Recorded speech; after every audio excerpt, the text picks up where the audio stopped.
Tenho uma alegria, mais uma vez, estar aqui, não necessariamente aqui, mas com vocês, aqui nestas instalações, a primeira vez para mim, e pediram-me para falar um pouco do seminário, portanto, vou falar muito brevemente do seminário Martin Bucer. Então, nós pretendemos servir a Igreja em Portugal para aqueles que desejam se aprofundar um pouquinho mais nos seus estudos das Escrituras, nos seus estudos teológicos, são convidados a estarem e a estudarem no seminário Martin Bucer. E nós temos 3 níveis de ensino diferentes dentro daquela que nós acharíamos uma licenciatura. Nós chamamos-lo de programa de teologia. Portanto, para aqueles que dispõem de pouco tempo e que não se veem necessariamente estarem num nível mais avançado de estudos, nós temos um primeiro nível que é um nível básico. Portanto, basicamente é apenas para assistir às aulas, então é apenas para a pessoa participa das aulas, é apenas um participante e ouve as aulas. A mesma aula que é dada a todos os outros alunos, a pessoa que está no nível básico participa. Depois nós temos o nível intermédio e o nível avançado. No nível intermédio já é exigida alguma carga de trabalho, seja de leitura, seja de redação de algum relatório dessas mesmas leituras.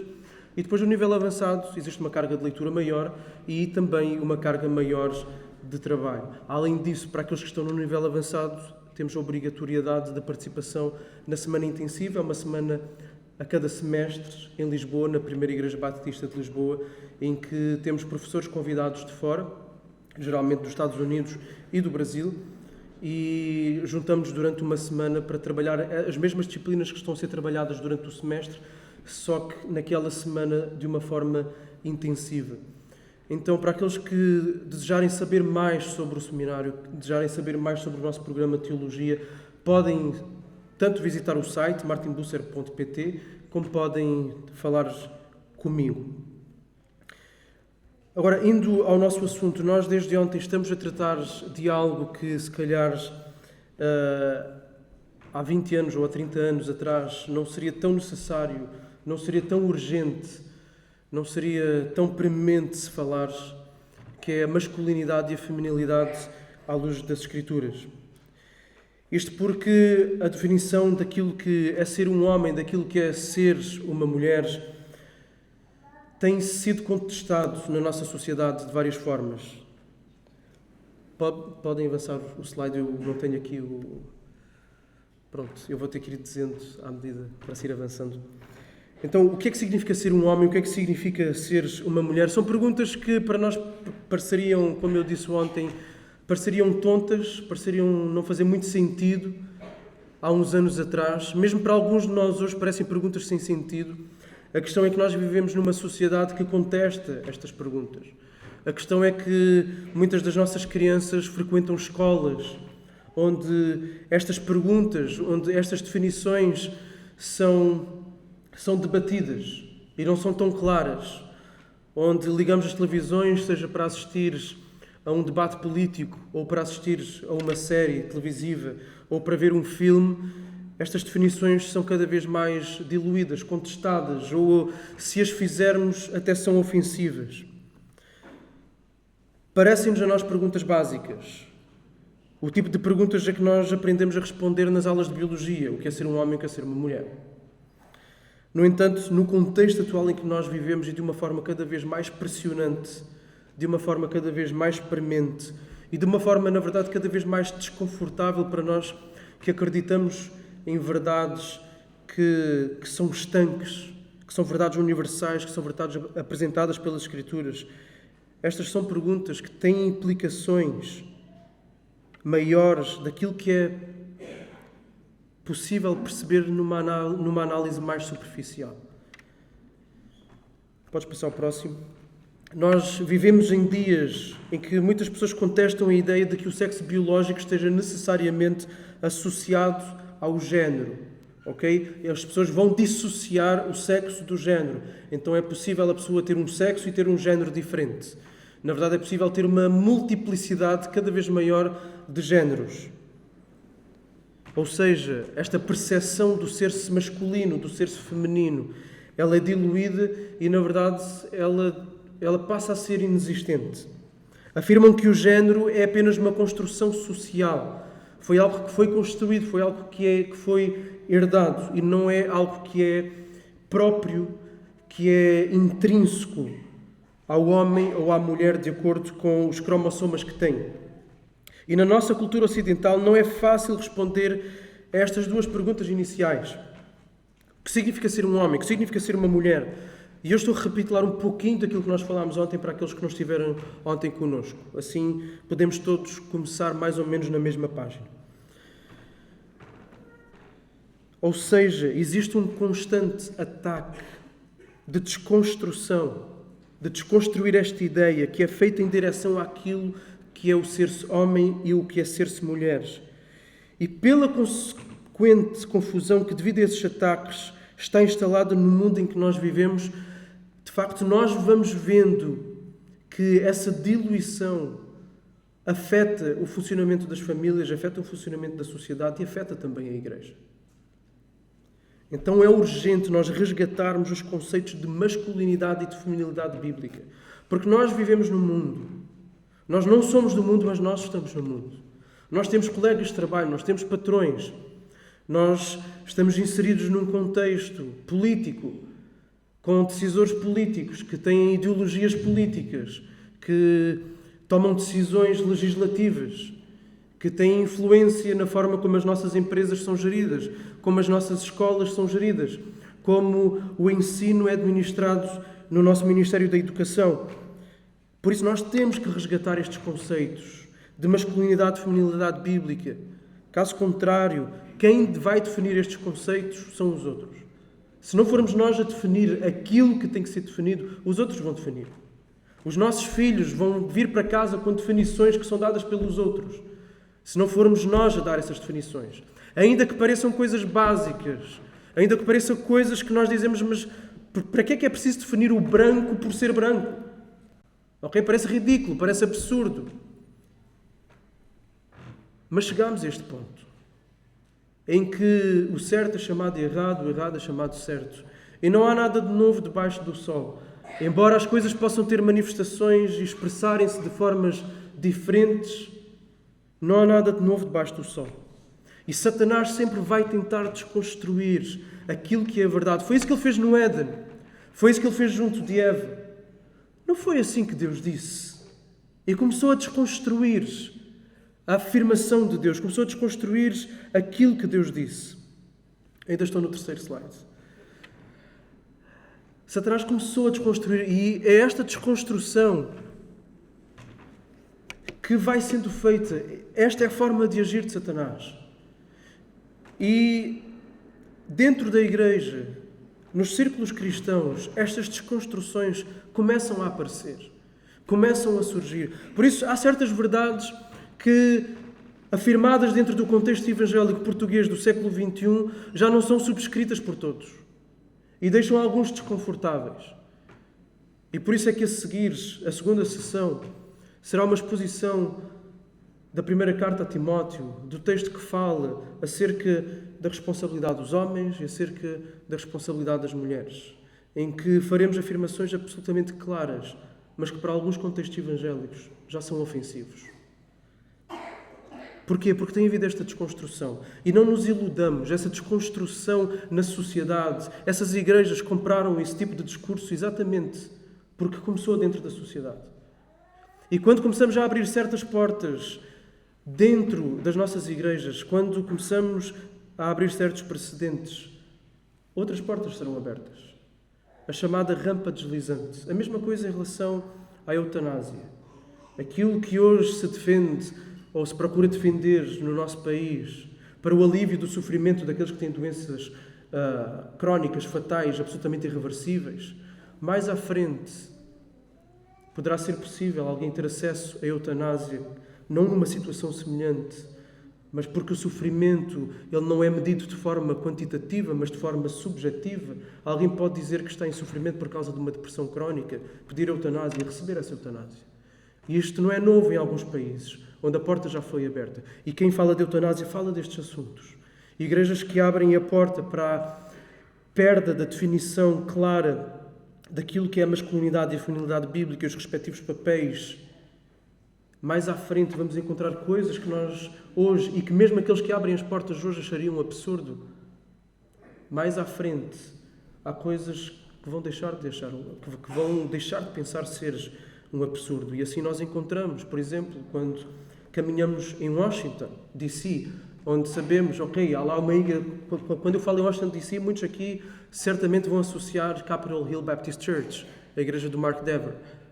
Mas não saberão que à volta muitas outras igrejas afirmam a homossexualidade e têm pessoas que dirigem essas igrejas, que não só defendem, mas assumem esse estilo de vida. E tudo começa, não de forma descarada nesse ponto, mas começa mais atrás com estas pequenas cedências, na perda das fronteiras, daquilo que nós devemos de guardar como sendo fronteiras que não se devem passar. Então nós vemos esta constante desconstrução e é assim que Satanás trabalha. É assim que Satanás trabalha. Por isso temos que ter muito claro dentro de nós aquilo que as Escrituras pedem, aquilo que as Escrituras existem. Por isso é que eu digo, é importante resgatar os conceitos de masculinidade e feminilidade bíblica nesta altura, mesmo que seja pregar para o coro. Mesmo que seja falar para pessoas que vão concordar sobre o assunto. Porque mesmo dentro das nossas igrejas, embora todos nós possamos dizer amém àquilo que está a ser afirmado, alguns são tão expostos, não necessariamente ao contrário, mas a certas cedências daquilo que estamos a afirmar, que a pouco e pouco as ideias vão se começar a diluir. Daí ser necessário fazer estas afirmações antes que seja tarde demais. É necessário fazerem-se estas afirmações antes que seja ofensivo para os nossos ouvintes da nossa própria igreja fazermos este tipo de afirmações. Temos que deixar claras as coisas como elas são. Por isso este tem que ser um tema recorrente de ensino nas nossas igrejas, junto das nossas crianças, junto dos nossos adolescentes e jovens, nas nossas reuniões de homens e de mulheres. Sexo e género. Estas foram definições que nós vimos ontem. O sexo é biológico. Já o género, que está ligado ao sexo, naturalmente, refere-se a aspectos culturais, psicológicos e comportamentais, aspectos da masculinidade e da feminilidade. O género é uma categoria mais abrangente. Inclui o sexo dos nossos corpos e também se estende às posturas que Deus designou para nós termos, seja como homens ou como mulheres. A distinção na postura, na forma de estar. Algumas expressões em manifestação do género são apenas culturais, não são necessariamente da Bíblia, não fazem parte do plano de Deus. Mas existem algumas facetas de género que são inatas à forma como Deus nos criou e é daquilo que nós trataremos. Homens e mulheres são diferentes. Ontem eu expus um pouquinho mais sobre isto, como fiz ontem, não vou fazer hoje. Ok? Mas homens e mulheres são diferentes.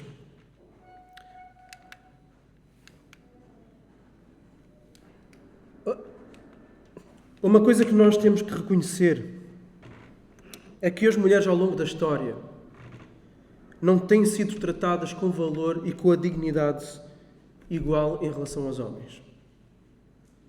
Algumas dessas desigualdades, algumas desses maus tratos persistem até hoje. Isso é um facto. E não é porque aquelas pessoas que dizem exatamente tudo ao contrário de nós, como por exemplo o movimento feminista, não é por eles dizerem certas coisas que estão corretas que nós vamos julgar tudo fora. Porque de facto basta olhar para a história e perceber e saber que de facto as mulheres ao longo da história não têm sido tratadas com valor e dignidade igual em relação aos homens. Terem conseguido o direito de voto, salários equiparados, são conquistas justas, são conquistas necessárias.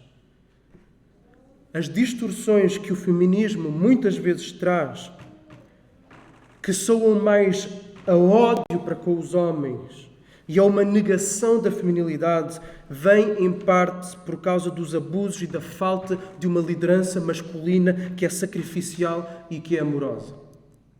Ok? O ódio do feminismo, a negação da própria feminilidade, ou seja, o tiro que elas dão no próprio pé, Ele vem por causa da ausência da liderança sacrificial e amorosa dos homens.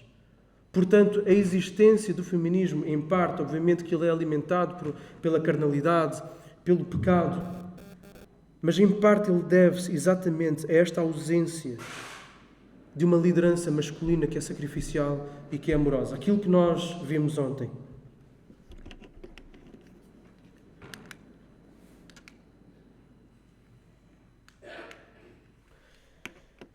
Com a disseminação do feminismo, existe uma pressão sobre as mulheres. E é aqui que o feminismo, na verdade, é uma autossabotagem para as mulheres. Porque existe uma expectativa elevadíssima que é colocada sobre elas, uma expectativa desequilibrada, em que as mulheres têm que ser independentes. É exigido delas que tenham sucesso em todas as áreas. Elas devem ser bonitas, devem ter um corpo belo, devem ser altamente competentes e competitivas nas suas áreas profissionais, na sua empresa. Devem ter filhos de sucesso. E devem mostrar tudo isso no Instagram e no Facebook. É uma alta pressão sobre as mulheres. Isto é um facto. Então, por um lado, nós temos contextos de abuso e desvalorização da mulher. Por outro, nós temos uma cultura de competição em detrimento do homem. E lembram-se de uma das consequências, fruto do pecado e fruto da queda, é que o desejo dela será para ele. Ou seja, haverá um conflito de relacionamento entre o homem e a mulher, neste sentido de competição, de competitividade.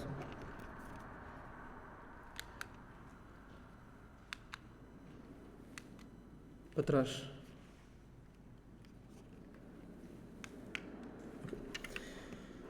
Então, é fundamental resgatar-se a feminilidade bíblica. Porque feminismo é uma coisa, feminilidade bíblica é outra. A mulher tem uma dignidade muito maior do que o feminismo lhe atribui. Feminismo é tirar areia para os olhos. A feminilidade bíblica, como a Bíblia apresenta, é dignificar a mulher à sua beleza máxima. O feminismo, ao exigir tanto das mulheres, acaba por fazer exatamente o contrário daquilo que pretende. Ele esmaga as mulheres debaixo de um jugo destruidor, exige delas aquilo que elas não foram concebidas para fazer. A dignidade da mulher reside não no sucesso empresarial que ela tem, não no corpo que ela mantém fruto de ir ao ginásio 5 vezes por semana. A dignidade da mulher reside no mesmo lugar que reside a dignidade do homem, o facto dela ser portadora da imagem de Deus. É aí que reside a dignidade, tanto do homem quanto da mulher.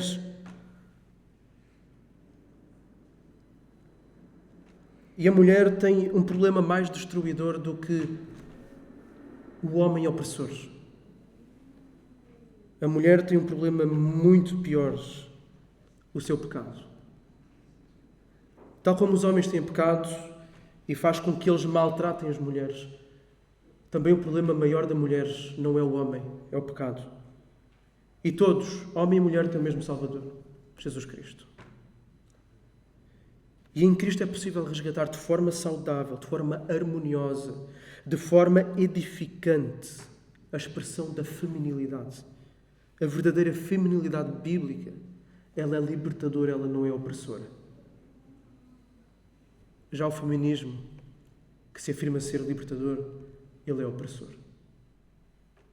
Agora experimentem pôr aquilo que eu acabei de dizer aí fora.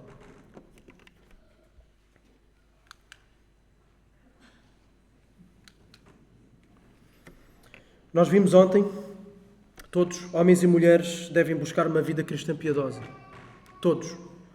Porque ao fazerem isso, o que é que acontece? Ao buscarem crescer cada vez mais em conformação à imagem de Deus, ao procurarem mortificar o pecado, ao procurarem crescer no fruto do Espírito, em bondade, alegria, paz, longanimidade, autodomínio, ao fazer isso, vai sobressair, no caso das mulheres, a feminilidade bíblica. A sua expressão de género, de acordo com as Escrituras. Cada um, homem e mulher, vão florescer, vão crescer segundo aquilo que Deus os projetou para ser, exatamente na medida do crescimento da sua piedade e da sua devoção a Cristo. Um homem que está longe de Cristo não vai ser um homem sacrificial, não vai ser um líder amoroso que vai puxar pela sua família, pela sua esposa, para prover materialmente, emocionalmente e espiritualmente. Vai ser um homem egoísta, vai ser um homem que perde a paciência, vai ser um homem que pensa só em si mesmo, vai ser um homem carnal. Da mesma forma, a mulher que não busca a Cristo não vai ser uma mulher que vai expressar a sua feminilidade cristã e que expressa aquilo que Deus designou para ela ser.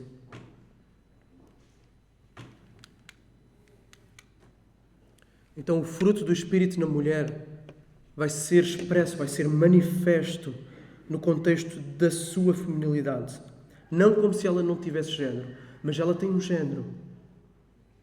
As mulheres foram criadas desta forma, para expressarem o seu cristianismo, para expressarem o fruto do Espírito, com nuances diferentes que a dos homens. E essa é a beleza do complementarismo.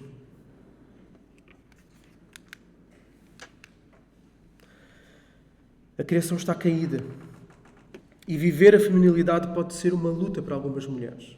Isto é fruto da queda. Da mesma forma que para alguns homens viver a masculinidade, viveres um casamento onde se lidera de facto, onde não há omissão nem autoritarismo, mas há uma liderança sacrificial e amorosa, é uma luta para alguns. Da mesma forma, a expressão da feminilidade pode ser uma luta para algumas mulheres. Algumas mulheres podem ter dificuldade em expressar a sua feminilidade. A luta da mulher cristã vai ser viver segundo o género que Deus lhe deu. Isto para algumas é mais difícil, para outras poderá ser mais fácil. Vamos a alguns textos. Gênesis 1, 26 e 27.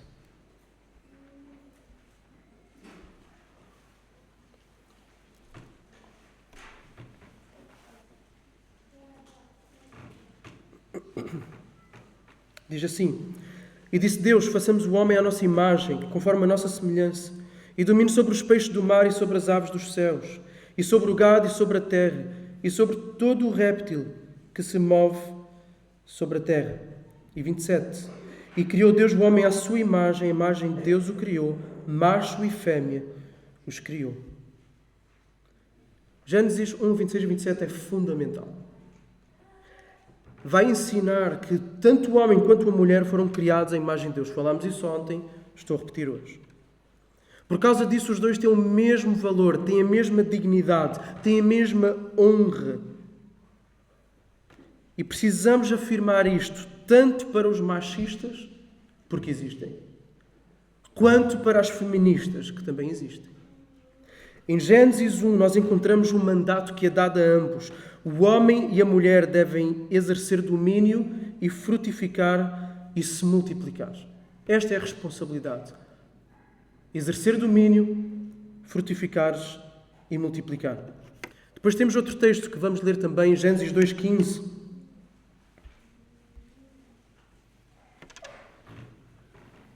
Que diz: E tomou o Senhor Deus o homem e o pôs no jardim do Éden para o lavrares e para o guardares.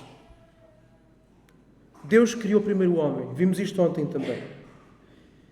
E o que vemos no texto que nós acabámos de ler é que Deus colocou o homem no jardim do Éden. Para fazer o quê? Para trabalhar o jardim. Para trabalhar o jardim e para guardar o jardim. Proteger o jardim. Então o homem começa por exercer domínio. O homem exerce domínio sobre a terra a partir da qual ele foi criado. O homem é criado da terra, é criado do solo e ele vai trabalhar o solo. Vimos ontem. O homem deu nomes aos animais, um exercício de autoridade, ele nomeia os animais. Só que a criação de Deus não está completa. Nesta fase, a criação de Deus ainda não está completa. Então vamos a Gênesis 2:18 e depois o 23 e o 24. E disse o Senhor Deus: Não é bom que o homem esteja só. Far-lhe-ei uma ajudadora que esteja como diante dele. O 23 e 24. E disse Adão: Este é agora o osso dos meus ossos e carne da minha carne. Esta será chamada varoa, porquanto do varão foi tomada. Portanto, deixará o varão seu pai e a sua mãe, apegar-se-á à sua mulher, e serão ambos uma só carne. Na criação, ao longo da criação, ao longo dos dias da criação, Deus foi fazendo uma afirmação. Deus foi dizendo que era bom aquilo que Ele tinha criado. Esta é a primeira vez que Deus diz: não é bom. Não é bom que o homem esteja só. O homem é incapaz de cumprir o mandato que lhe foi dado, de frutificar, de se multiplicar. O homem sozinho não consegue cumprir a missão de Deus para a humanidade. Não consegue. Ele precisava de Eva. Então, a imagem de Deus, ela é completa, expressando-se por meio de dois sexos, feminino e masculino. Cada um sozinho não iria conseguir exercer o domínio, não iria conseguir frutificar. Os dois são necessários para cumprir a missão. Os dois são necessários para cumprir a missão. Homem e mulher. O homem precisa da mulher. Os dois precisam do outro. Os dois se complementam. E ela é chamada por Adão de ajudadora. Agora, ser ajudadora, como eu disse ontem, como eu referi ontem e volto a repetir hoje, não é algo pejorativo, não é algo de menor valor, muito pelo contrário. Eu disse ontem que no Antigo Testamento Deus várias vezes é chamado de ajudador, ou seja, daquele que auxilia o seu povo, que vem em socorro do seu povo. E Deus não deixa de ser Deus por ser o ajudador.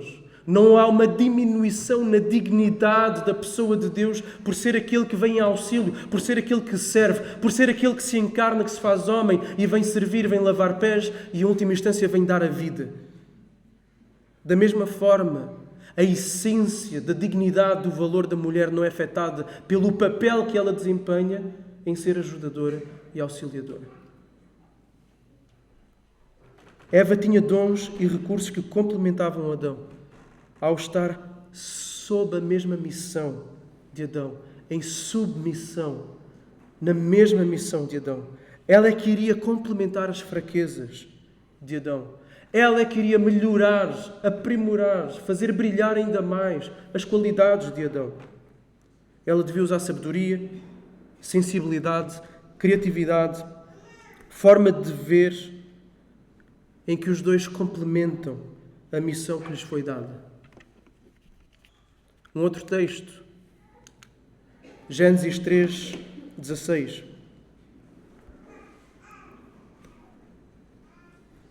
Isto depois de Adão e Eva terem pecado. Diz assim: e a mulher disse, é Deus a falar: multiplicarei grandemente a tua dor e a tua concepção. Com dor terás filhos, e o teu desejo será para o teu marido, e ele te dominará. Adão devia ter protegido Eva. Já vimos que é aqui que muitos homens falham. Ontem os homens apanharam porrada. Hoje vieram-me dizer que alguns homens estão roxos nas costelas por causa dos cutucões que eu disse para as esposas darem aos maridos. Adão deveria ter protegido Eva. Nós homens temos que proteger as nossas esposas. Materialmente, espiritualmente, emocionalmente. Adão seguiu a liderança de Eva. Quem era suposto ser o líder? Adão. Quem liderou aqui? Eva. Eva devia ter seguido Adão e sido a sua auxiliadora. Ao invés disso, ela conduziu à tentação. E vejam como Satanás trabalhou, exatamente na inversão dos papéis. Foi assim que Satanás fez, é assim que Satanás continua a fazer. Satanás não é criativo. Nós é que somos burros. As tentações são as mesmas. Nós caímos sempre nelas. A maldição do pecado para a mulher é a de dar luz com dor. E ela vai ter problemas de relacionamento com o homem. O homem cai numa das duas, ou às vezes nas duas ao mesmo tempo. Na omissão para algumas coisas e nas outras, para mostrar que não é omisso, levanta o peito e usa de autoritarismo. E muitas vezes é assim. A maldição para o homem está ligada à sua inclinação e disposição segundo a sua criação. O homem foi criado a partir do solo e para trabalhar no solo, então a maldição dele tem a ver com o solo. Ele vai encontrar espinhos e abrolhos. Vai ser difícil, vai ser frustrante, vai ser do suor do seu rosto. A maldição dele está ligada ao trabalho. A maldição da mulher está ligada também a partir do lugar que ela foi criada. Ela foi criada de onde? Do homem, da costela do homem. Para ajudar o homem. Então a maldição dela está ligada ao seu relacionamento com o homem e à criação de filhos, porque ela foi feita para gerar vida. E é exatamente aí que lhe vai doer também. Então isto mostra-nos, como também ontem vimos, por um lado a missão de cada um e também as dificuldades de cada um tem e terá cumprimento nessa mesma missão. As coisas estão ligadas. Um outro texto, Gênesis 3:20. E chamou Adão o nome da sua mulher Eva, porque ela era a mãe de todos os viventes. A palavra hebraica para Eva está relacionada com a palavra vida. Então a feminilidade envolve nutrir vida nos outros. E guardem isto porque isto vai ser o motor principal que vai conduzir o resto da nossa conversa.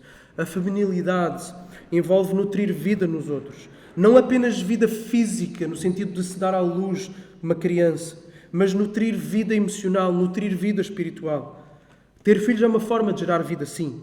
Mas ao longo das Escrituras vemos mulheres a gerarem vida também num sentido figurado e não necessariamente no sentido literal. E por isso eu quero-vos trazer uma definição da CHBC, da Capitol Hill Baptist Church, em Washington, D.C., diz assim: a feminilidade bíblica é demonstrada através de uma disposição graciosa de cultivar vida, ajudar os outros a florescer e afirmar e nutrir a liderança de homens dignos em contextos prescritos por Deus. A feminilidade envolve então esta disposição graciosa, este voluntarismo, esta prontidão. Ou seja, é uma inclinação que Deus dá a mulheres. Deus fê-la com esta predisposição, com esta inclinação, com o propósito de derramar graça nos outros, à sua volta. De cultivar vida. E vamos passar pela definição, vamos desconstruir, ou aliás, vamos construir a partir desta definição, a partir de agora. A manifestação principal da mulher cultivar vida é vista de forma mais evidente no dar à luz, na maternidade. Este é o padrão. Este é o padrão. Por um lado, temos este lado da mulher associada à criação de filhos, e embora, como já vimos, o pai deve instruir e exortar os filhos nos caminhos do Senhor, vimos em Efésios 6 que aquela exortação, pais, não levem os vossos filhos à ira, mas instruam-nos nos caminhos do Senhor. Pais ali é pais no sentido homens, não é pai e mãe, mas é pais masculino, ok? Então, são os pais devem instruir os filhos no caminho do Senhor. Agora, os dois devem ter como prioridade o desenvolvimento dos filhos. Eles, os pais, pai e mãe, não outros. E cada vez mais existem pais, aqui agora vou usar no sentido pai e mãe, existem cada vez mais pais que terceirizam, ou seja, que entregam para os outros a educação dos filhos, em que os filhos passam mais tempo sob a influência de outros do que dos pais. E o mesmo em relação à educação cristã. Muitas vezes os pais encostam-se mais ao ensino cristão que é dado na igreja e por isso omitem-se de instruir os seus filhos em casa. Omitem-se de fazer culto doméstico, omitem-se de abrir a Bíblia com os filhos e instruírem os filhos. Os principais educadores na fé cristã das crianças não são os líderes de escola dominical. Não são. São os pais. Quem Deus vai chamar para prestação de contas vão ser os pais. Não vão ser os líderes de escola dominical. Os líderes de escola dominical são um complemento para aquilo que é a responsabilidade dos pais. Sendo a missão principal do pai de provedor e da mulher da criação de filhos, então, a partir do momento em que, por causa de carreira profissional, por causa de hobbies, os filhos, os maridos fiquem relegados para segundo plano, tem que ser feito um ajuste de prioridades. Se a carreira profissional de uma esposa está a colocar em causa o seu cuidado junto do marido, o seu cuidado junto dos filhos, então alguma coisa tem que ser revista. Alguma coisa tem que ser trabalhada.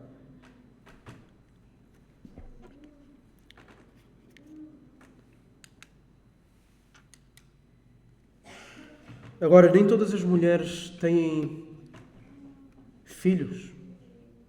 Nem todas as mulheres, Deus, por algum propósito misterioso e soberano e bondoso que é sempre, nem sempre Deus lhes abre a madre.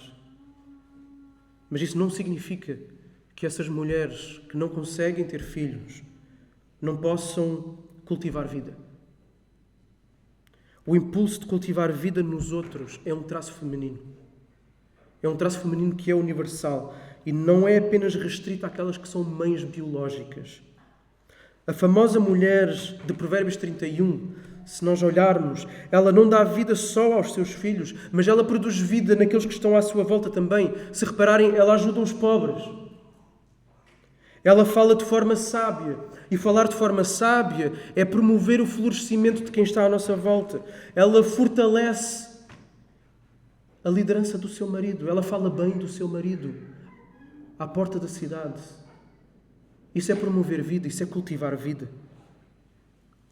Em Tito 2, Paulo chama as mulheres exatamente a este cultivo de vida, em que ele vai dizer às mulheres mais velhas, que certamente já não têm crianças pequenas para cuidar, vai dizer, vocês mais velhas, instruam as mais novas. Isto é cultivar vida. 1 Timóteo 5,10, Paulo coloca as qualificações para as viúvas que devem receber apoio da igreja. No trabalho social da igreja, junto das viúvas, ele coloca vários requisitos.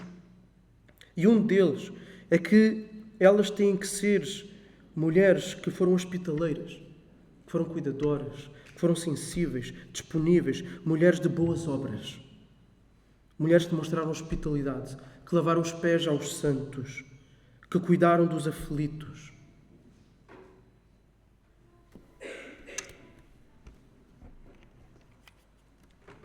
Agora veremos um segundo aspecto da definição que vimos há pouco. E este aspecto está ligado à questão do cultivar vida. A feminilidade tem esta inclinação graciosa para ajudar pessoas a florescer.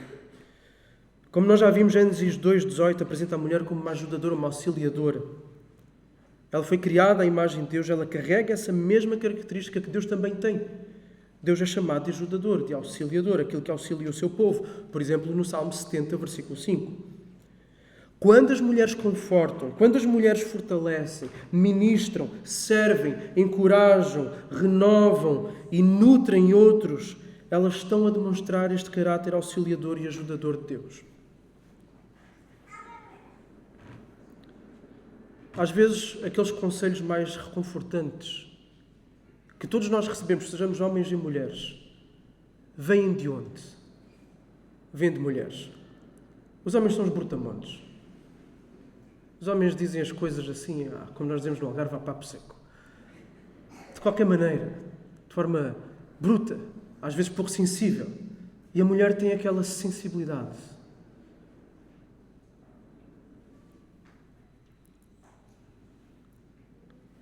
O maior auxílio que Deus deu foi Ele mesmo, na pessoa do seu Filho Jesus, ao vir viver uma vida perfeita no nosso lugar, morrer a morte que nós merecíamos, ressuscitar, demonstrando ter vencido a morte e o pecado a fim de nos dar vida em Deus. Por isso, quando a mulher ajuda outros, ela está a apontar, no seu amor derramado em relação aos outros, ela está a apontar para o maior amor jamais derramado, o amor de Deus, que veio em nosso auxílio para a salvação dos nossos pecados. Na graça que ela derrama diante dos outros, ela demonstra, ela reflete a maior graça de toda a história. O que nós vemos em Gênesis 2 é Eva a ser chamada para ser ajudadora no contexto formal do casamento e da maternidade.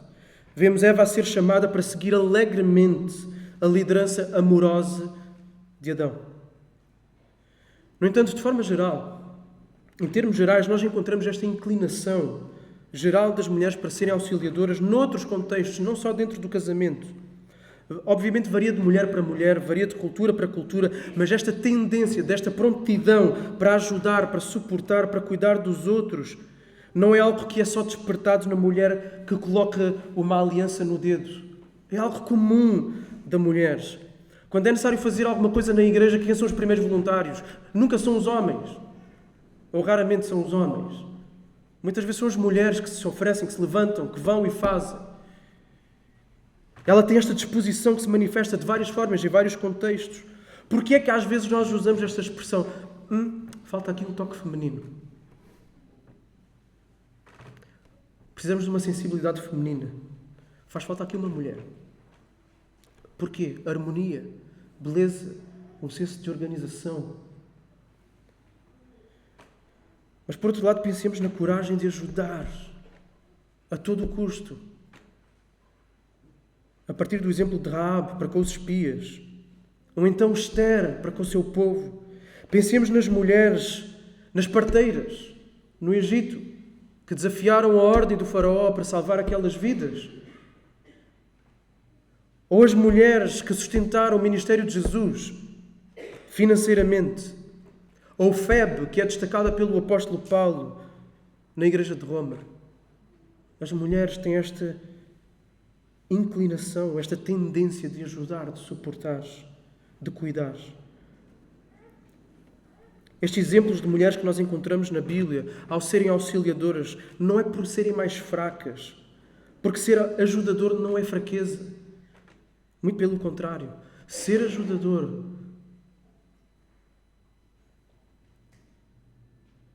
é uma demonstração, uma grande demonstração de força, de muita força, de determinação, de persistência. Mesmo com cansaço, mesmo com saturação, às vezes mesmo debaixo da liderança de um marido que não é um marido bíblico. E quantas vezes as esposas não são perseverantes no seu serviço? Nas nossas igrejas, quantos casos não há de mulheres que não têm os maridos crentes e cujos maridos não são propriamente o tipo de marido que, se ela voltasse a casar, ela escolheria outra vez. E, no entanto, lá estão elas, a saírem talvez do culto à pressa para poder ir fazer o almoço para o seu marido, neste cuidado perseverante e constante. É preciso força. É preciso muita força. É preciso determinação. É preciso um compromisso sério com Deus.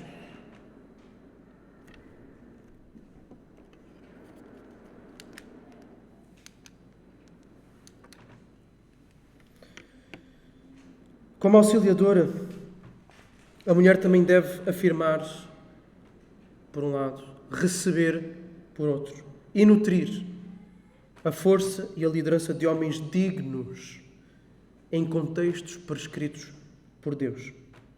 Que contextos são esses? Esses contextos prescritos por Deus?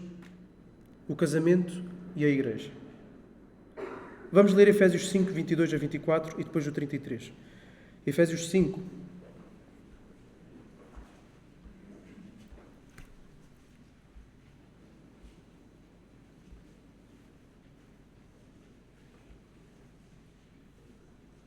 (22) 22 a 24 e depois o 33.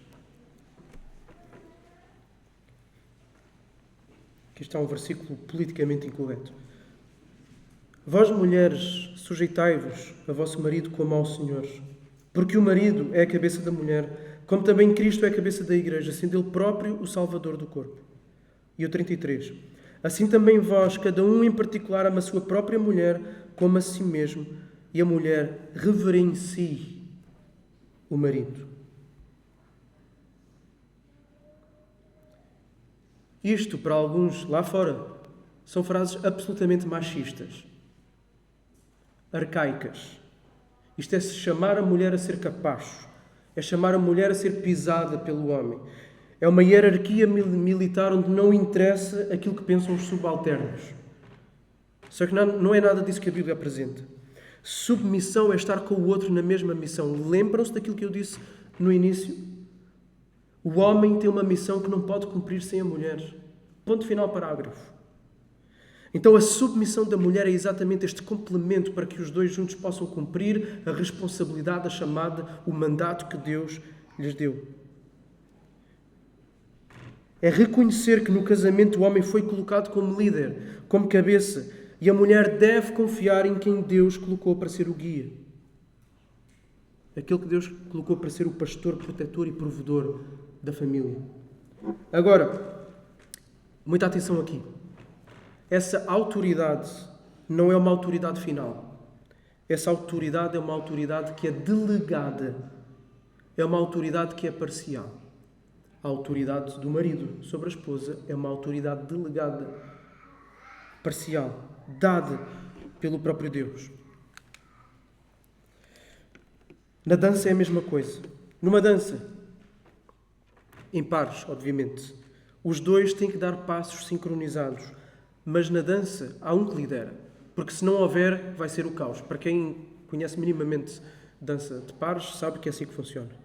E qual é o resultado dessa dança onde existe uma liderança, onde existe uma sincronização de passos conduzida pelo líder? O resultado é a beleza, é a harmonia de uma dança. O casamento onde um homem lidera com amor sacrificial e onde a mulher auxilia sob a liderança do homem vai ser belo, vai ser harmonioso. E graças a Deus há casamentos assim que nós vemos na igreja. Não quer dizer que sejam perfeitos. Não quer dizer que não haja de vez em quando um piso ao pé do outro. Mas há casamentos assim, que nós podemos olhar e ver beleza naquele casamento. Vemos harmonia naquele casamento. Todos ganham, o casal ganha. Os filhos, se houver, ganham dessa harmonia.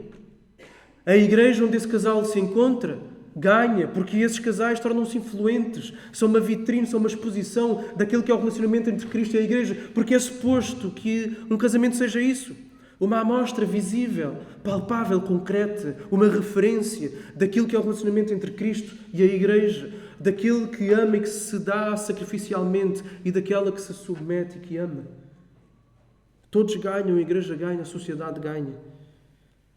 Da mesma forma como ficam todos a ganhar com o facto de Cristo liderar amorosa e sacrificialmente a Igreja e a Igreja se submeter a esta liderança de Cristo. Todos ganham quando há uma igreja assim. Isso é uma igreja saudável. É uma igreja que se submete a Cristo, que se submete à liderança amorosa sacrificial de Cristo. Todos ganham. Da mesma forma, num casamento assim, todos ganham. Mas a esposa precisa nutrir, afirmar e fortalecer a liderança do homem, ajudá-lo a crescer na sua masculinidade, exatamente porque ele tem fraquezas na sua masculinidade. Falámos um pouco disso ontem, houve uma pergunta relacionada a isso ontem. Agora, convém colocar uma pergunta importante, e talvez esta pergunta pode estar a pairar na cabeça de alguns de vocês. Como é que uma mulher deve afirmar, deve nutrir a liderança do marido quando ele não é respeitável? Como é que a mulher deve nutrir e deve respeitar, afirmar a liderança de um marido quando ele lidera mal? Será que ainda se deve submeter a ele? 1 de Pedro 3, 1 e 2.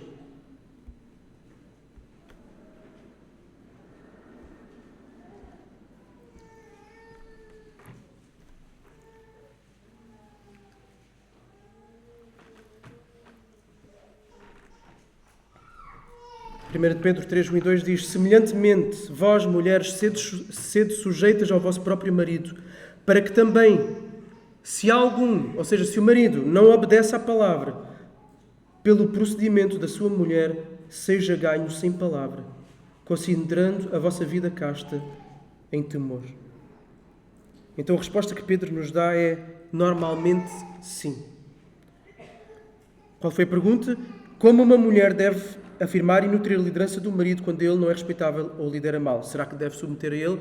A resposta de Pedro é, normalmente, sim. Ok? O mesmo quando há maridos descrentes. Embora a liderança do marido descrente seja imperfeita, a esposa deve afirmar, deve nutrir a liderança dele. Pela graça comum de Deus, existem homens descrentes que podem ser maridos, que podem ser pais honrados, que tratam bem as suas esposas. E a mulher deve ganhar o seu marido para Jesus através do seu comportamento, através do seu testemunho, sendo amorosa, sendo respeitadora, sendo submissa, intercedendo continuamente por ele. No entanto, há alturas em que os maridos passam dos limites. Porque há. E aí as esposas não se devem submeter. Atos 5:29 é mais importante obedecer aos homens do que a Deus. Se um homem é abusivo e usa a sua autoridade para maus tratos, para fazer mal a outros, o que se espera da esposa é que ela busque ajuda imediatamente. A autoridade não é para ser usada para fazer o mal. A autoridade é dada, é delegada para se fazer o bem, para servir e não para destruir. E aqui os pastores da igreja devem entrar em defesa da mulher, caso essa mulher esteja a ser abusada e maltratada.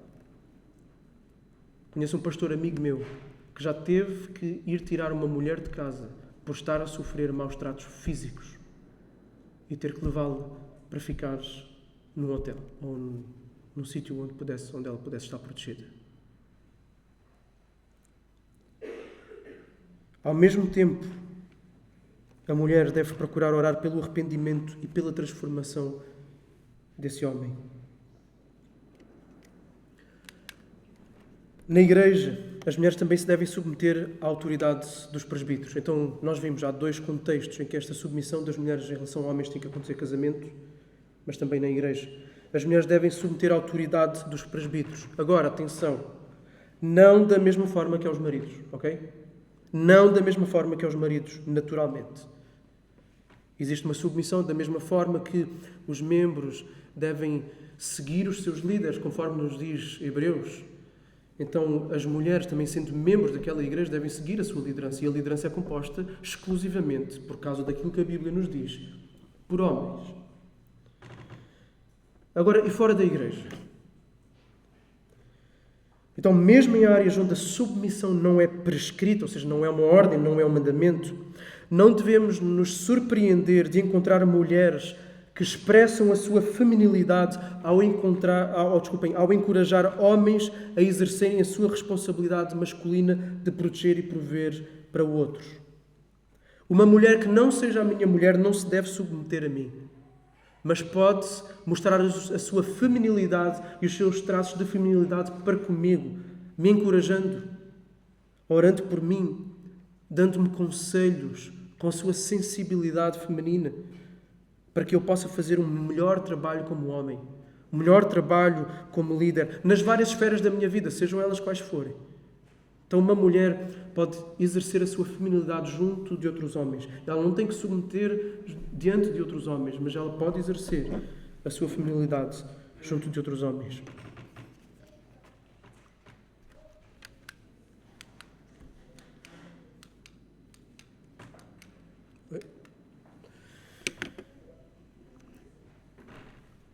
Tanto a tarefa da masculinidade bíblica como a da feminilidade bíblica, e ontem já falamos isso, é algo impossível de nós vivermos na perfeição devido à nossa natureza caída. Impossível. É por isso que nós só vamos conseguir por causa do Evangelho, por meio de uma transformação da nossa natureza, uma transformação ontológica do nosso ser, das nossas afeições, das nossas vontades, do nosso coração. E essa transformação, ela é adquirida na cruz por Cristo, mas ela é operada em nós pelo Espírito. E as mulheres podem crescer na expressão da sua feminilidade e serem auxiliadoras, porque Deus, o auxiliador, habita nelas por meio do seu Espírito e lhes dá poder para isso. É assim que uma mulher pode crescer na sua feminilidade, por causa do Espírito que habita nelas. É o Espírito de Deus quem cultiva a vida em nós. Quem nos cria, quem nos traz à existência. Ele forma-nos na barriga da nossa mãe. Salmo 139. Mais, como foi lido, Ele regenera-nos. É o Espírito que dá vida espiritual. É Ele que nos dá a fé para que nós creiamos. É Ele que nos regenera, é Ele que nos faz nascer de novo. É Ele que nos tira da morte e nos traz para o reino do Filho, do amor de Deus. É o Espírito quem cultiva a vida em nós. Seja vida física, seja vida espiritual. O Espírito cultiva a vida. Então, a mulher, para cultivar a vida, ela precisa de mais do Espírito Santo.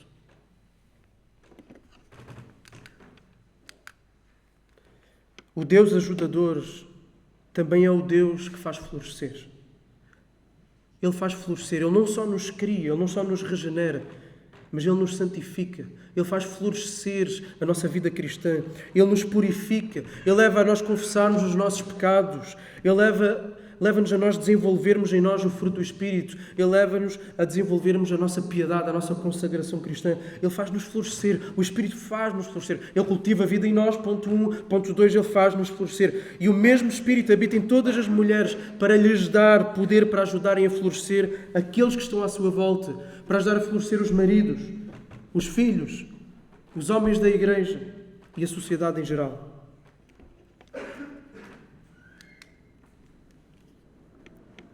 E o Espírito Santo, Ele não vem falar dele próprio. O Espírito Santo não fala dele, Ele aponta para Jesus. Ele foi enviado por Deus Pai, Deus Filho, não fala dele, mas fala de Jesus. O Espírito de Deus também levanta homens, nutre a liderança de homens fiéis, de homens piedosos e dá-lhes dons. É o Espírito que dá dons. É o Espírito que dá talentos. É o Espírito que levanta presbíteros, que levanta diáconos. É o Espírito que dá poder do alto, que dá unção, que dá autoridade. Quem levanta líderes com poderes, com humildade, com espírito sacrificial, de modo a ser bênção no seu tempo e espaço, é o Espírito. Da mesma forma que deu dons, que levantou, fortaleceu, ungiu homens como o apóstolo Paulo, foi o Espírito Santo. Como David, como Lutero, como Whitefield, como Spurgeon. E da mesma forma que o Espírito faz isso, Deus também usa mulheres para levantarem, capacitarem, nutrirem a liderança de homens à sua volta, a começarem pelos seus maridos. Elas têm que ser as principais promotoras da liderança espiritual dos seus maridos. Encorajarem, elogiarem, também darem aquela exortação com sabedoria, como eu disse ontem, quando for necessário.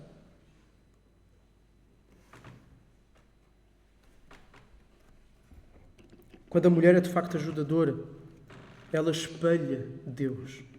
E isto glorifica a Deus. Quando o homem é pastor que lidera, que serve, que provê, que protege material, físico e emocionalmente, ele espelha Deus e isso glorifica-o. Então os dois, no exercício dos seus papéis distintos, um de liderança e de provisão, o outro de auxílio, de promoção, de serviço, os dois, cada um no exercício dos seus papéis, glorificam a Deus. Os dois complementam-se, homem e mulher, nos seus papéis, numa dança sincronizada, uma força imparável de amor, de força, que por onde passam, um homem e uma mulher que vivam assim, uma igreja onde haja masculinidade e feminilidade bíblica expressa desta forma, guiada pelo Espírito, moldada pelo Supremo Pastor, pelo Supremo Líder Jesus Cristo. Uma igreja que viva assim, é uma igreja imparável. É uma igreja que coloca ordem no caos, que faz o pecado regredir, que cria filhos no poder do Senhor, que torna conhecida a glória de Deus em toda a terra. É isto que homens e mulheres devem fazer nas suas famílias, nas suas igrejas, na sociedade, para o bem deles, para o bem da sua casa, para o bem da igreja, para o bem da missão. Homens e mulheres a exercerem o papel que Deus lhes deu. Não há coisa mais bela na igreja do que se ver esta dança a acontecer para a promoção do nome de Deus, discípulos de Jesus, na expressão do seu género, no cumprimento dos seus papéis, a cumprirem o ID, o fazer discípulos. Vamos orar. Senhor Deus, te agradecemos pelo teu amor e a tua graça bondosa. Te agradecemos pelas mulheres das nossas vidas. Te agradecemos pelas nossas mães. Te agradecemos pelas nossas irmãs, mais velhas e mais novas. Te agradecemos pelo dom que é o complementarismo, por esta dança sincronizada que promove o reino, exatamente no exercício dos papéis distintos, para a glória do teu nome. Ajuda-nos a nós, homens, sermos líderes servos, que pastoreiam, cuidam, proveem. E ajuda às mulheres aqui presentes e das nossas igrejas aqui representadas a serem estas mulheres auxiliadoras, ajudadoras. E te agradecemos pela força delas. Te agradecemos pela determinação delas. Que tu as ajudes, Senhor, a combaterem o seu pecado e a florescerem naquilo que tu as chamaste para serem.